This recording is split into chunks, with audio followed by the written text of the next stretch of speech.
get a lot of questions of what you can use a pressure washer for. There's a multitude of items you can clean with them. Obviously a deck. You can do siding in your house. You can do your sidewalk and your driveway. You can do patio furniture. You can do fencing, any kind of fencing, you name it, you can clean it. You just got to keep aware of what pressure you're using on those different surfaces and how far away you're standing from those surfaces. Just be real cognizant of that. You can do almost anything with a pressure washer. Alright, so I'm going to go over what you need to do to start the engine and start the pressure washer and get the ball rolling here. First things first, again, read the manual. If you don't have it, you can always look at our website at pressurewashersdirect.com/manuals to check the oil level on the dipstick. Make sure you're using fresh gas, 87 octane minimum. You can always go with 89, that's not going to hurt the engine. Alright, so now we're going to connect the high pressure hose to the machines, or an input and output. It's going to be for your garden hose. This will be for your high pressure hose coming into here. So again, that's an M22 fitting. That screws into there pretty easily. And I think we're good.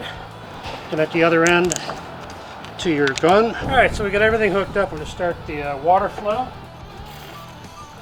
Make sure you're getting maximum flow from your water spigot to your pump. Once we have that, release any pressure that may be building up in here. Turn your engine on.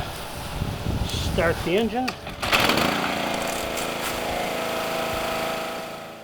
Alright, so we're going to make this a little easier for cleaning the stick. We've got this 14-inch BE Whirl-Away surface cleaner here. It's got a quarter-inch quick connect fitting on there that would connect to the end of your lance in place of your tip, your spray tip.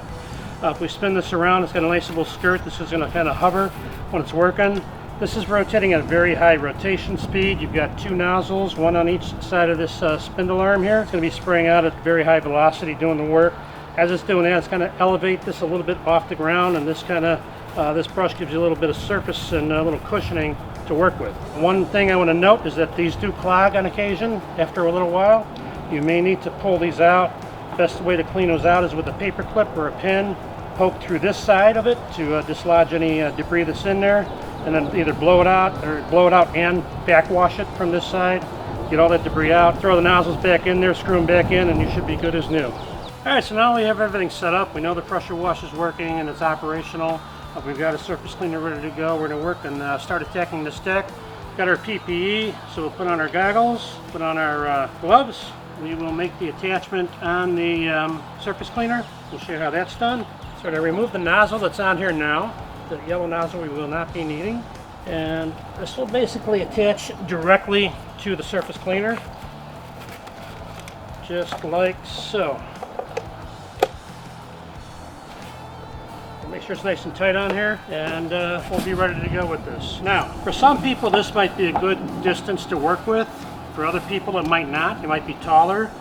In that regard, we also sell extension lances similar to this guy over here. Now this is a 24-inch extension lance, so if you want it to make it a little bit more comfortable, you can disconnect that. You can add an extension lance.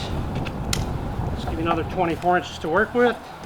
We can then attach this.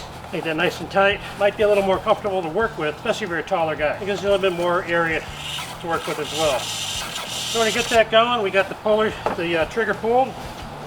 Turn on the engine, pull the recoil.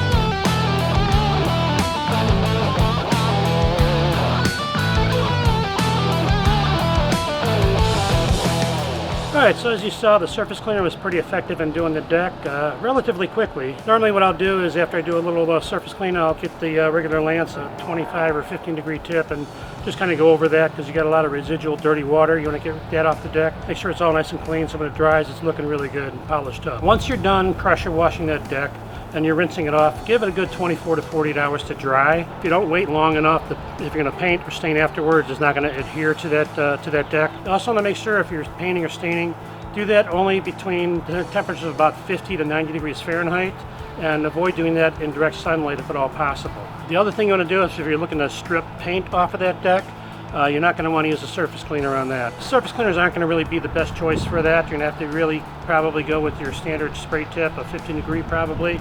A little higher pressure, you're going to have to be very careful with that. So it's going to be a little bit more of a delicate job to be able to do that. That's pretty much it. It doesn't hurt to take the surface cleaner after a use like that and maybe clean the nozzles out. Clean it down so it's ready for the next use. But pretty easy to use and very effective.